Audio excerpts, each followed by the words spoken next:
Hello and welcome back to Yoga with Adele. This morning, I hope you can still see me with my cat taking up half of the screen. We are going to just be looking at one pose.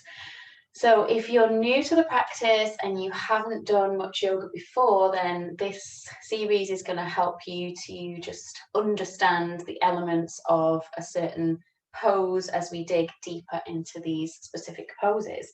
So the pose we're going to be looking at today is Warrior One. And for this pose, we're just going to start at the top of our mat with the feet hip distance apart. So it's really important that we look at our feet. So this is a foundation of our pose. This is a standing pose. Okay, so we're looking at our feet and we're just immediately checking how the weight is distributed on the feet. So we're all different. Some people may kind of roll in. So you might, if I do it this way, you might kind of feel that your knees come in a little bit. You will tend to walk this way as well. You place more weight on your big toe side than on your little toe side. And if you tend to roll outwards, it will be the opposite. You might tend to be a little bit like bow-legged where the knees go out a little bit. You place your weight more on the outside edge of the feet and the little toe side. And if you're not sure, a good way of noticing is to grab your trainers, grab a pair of shoes and flip them over and just look at the bottom of the trainers, and you'll really see where the wear is, whether you're somebody that wears your trainers out on the inside, the outside, or maybe the heel. And I would love to know, so let me know in the comments what you discover. So this is a way for us to really start off with the foundation of the pose. You could go ahead and close your eyes here and feel into your feet. So I'm just automatically rocking backwards and forwards. So leaning forwards into your toes, gripping with your toes, leaning back into the heels, rolling in, rolling out. And find your way to a neutral stance. So as best you can, see if you can press down through the pad of your big toes, so the base of your big toes, and through the pad of your little toes.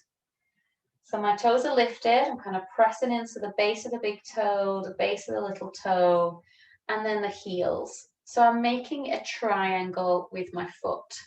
So here, the big toe, the little toe, and a point in the center of the heel just creates a nice triangle. And I want to try and keep that in this posture. So when we found our even posture, we're going to just slide the right foot back. So I'm going to slide it back, not too far. So if we go too far, we may lose our balance, we may kind of feel all wobbly, and we may overstretch and not be able to press the heel down. So we're going to just take it back just a little bit. We can always increase later. And I want you to be able to get your heel down. So if you find your heel is lifted because you've gone too far, step it in so that you can comfortably drop your heel down. Now, if both sets of toes are pointing forwards, this is going to create more of an unstable base and make us feel really wobbly. So we're going to just turn and spin the back heel in slightly. So we're just going to turn that in slightly. Notice if you go too far, do it. If you go too far, if I do it this way, if I spin my back heel and keep spinning, my pelvis is going to start rotating with it because my heel is all connected to my leg and connected to my hip bone, and my hip bones are going to need to turn. If they don't, and I try to keep this front hip pointing forwards, I'm going to find this kind of prizing action going on, and a lot of yogis do get injuries in their hips and their SI joints from doing this kind of thing. So it's worth building the pose. So you don't want to spin that heel out too far, you just want to spin it slightly. Okay, once we've got that, and our hip bones are pointing forwards, we're just going to look at the position of the feet and the alignment. So if you've stepped your foot back and you notice that you've popped it behind the other one, so you're in a complete straight line, can you see? You can't see my back foot anymore, it's like disappeared. Then you will be wobbly because imagine you've got a tightrope. It's as if you're walking a tightrope, yeah? what you can do is take it out to the side. So make sure when you step back, it's in line with your hips, just roughly. So in line with your hips, spin the back heel in slightly. So your hips are still pointing straight forwards and you just drop that heel. Yeah? Are we there? Have we got it? Now the next step is to bend the knee. So the front knee, we just bend that knee. Try and keep the knee behind the toes. So if you've taken a really short stance, like a baby warrior, and you start to bend that knee and it goes way past the front toes, no problem. Then here's where you get to adjust it. And you just slide the back foot back a little bit more. So you find your perfect place for your body, and everybody is different. So that front knee is bent, the back leg is straight. Now I want you to revisit your toe triangles. So press down into the big toes, both big toes, both little toes, and both heels. See how that feels in your legs compared to how you would just kind of plant your feet. Do it again, big toe, little toe, heels. Great. Now just take your hands to your waist. And we're just going to notice what's going on in the back. So what can tend to happen is if we go straight into it and lift the arms up, we create this kind of banana back because we arch the spine. And we want to keep our ribs pulled in a little bit. So if we start with the hands on the waist, pulling the ribs in, tucking the tailbone under, we can hang out here. And then, once we've got our back aligned, so you can play with your spine with a cat tilt. So if you do cat to cow, when we come to all fours and we take the spine into flexion and extension, if we do that here, so tuck your tailbone out, so stick your bum out, then drop it down and tuck it under. Feel it in your hip. Do that a few times until you find the best place for your spine to align. Very nice, keep that front leg bent. And then from there, we can just float the arms up. Can you see that's got no effect in my back? Now you may notice with the arm position that if you bring your arms too narrow and you kind of bring your palms together, this creates tension in the shoulders. You know, you're kind of hunching up here just to get your arms up. So what you can do is separate your arms and create that lovely space in across the shoulders. So you might find that you've got one shoulder that's tighter than the other. So if you can't get your arms all the way up by your ears, don't worry, then you'll do different practices to loosen your shoulders. And for this one, just take your arms as wide as you need them to be so that your shoulders can relax down away from your ears. Good.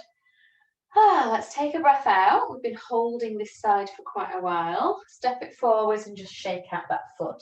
So you may feel this in your legs. So Warrior One is a great pose for kind of stretching the back of that back leg. And it's also really good for building strength in the front leg. So you're working with this still posture in building the strength in the muscles in the front leg. And what that's going to do is to stabilize the knee joint. So if anybody's got any knee problems, this posture is really good to stabilize the knee joint. So let's come back to our Tadasana, feet hip distance. Notice your spinal alignment here. Cat-cow in your spine. Just get that nice and aligned. Bend the knees a little bit. Get your toe triangles, your feet triangles working. Take a breath. And then slide your left. Now remember the key points. Don't step it behind. You don't need to step it too far because you can adjust.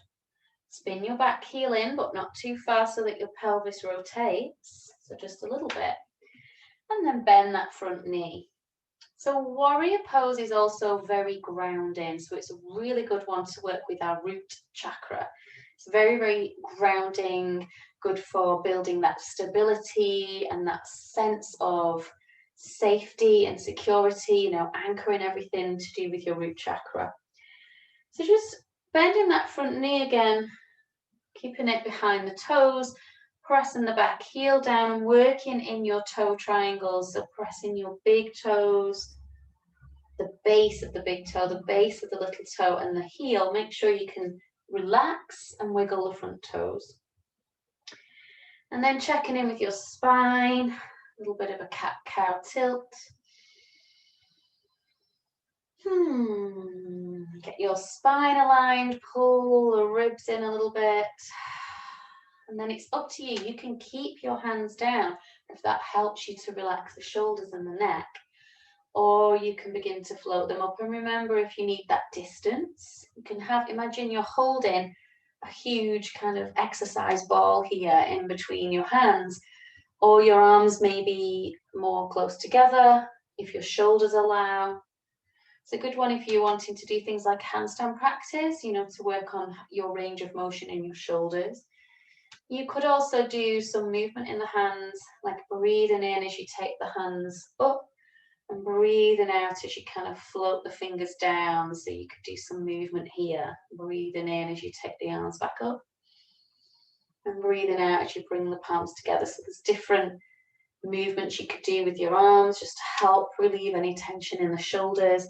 Or you could be working on a still, focused focus on a point in front of you with your drishti, working on that root chakra, that grounding. Feel under your feet, you've got kind of roots going deep, deep down into the earth. Stable and strong warrior. And the mythology behind this pose is that you're facing your problems head on. And we'll build into the other warriors next week, but we're looking directly at our problems. We're not running away and we're not hiding. So we're able to stand in our truth, in our center, and face whatever's coming our way. We know that we've got everything within us to be able to deal with these problems and challenges. When you're ready, lift that back heel, step it forwards and shake it out. Wonderful. I hope that this has given you some new insight into the warrior posture and you've got a few little aha moments that you perhaps didn't know before. Please do let me know in the comments if you've enjoyed this deep dive into the one pose. And of course, I will be doing more next week on Movement Monday in this group or page, wherever you found me. Thank you so much for joining me. Please do subscribe to the YouTube channel. I'm really, really wanting to grow that. And that's under the name Adele M. Derbyshire, D-A-R. If you've not already done that, that would be amazing. And please also let people know about this group and this community so that I can spread the word of yoga to more and more people. How to lead a healthier, happier, calmer life physically and mentally is what it's all about. So thank you so much from me and the cat. Namaste. That's it from us. Bye for now.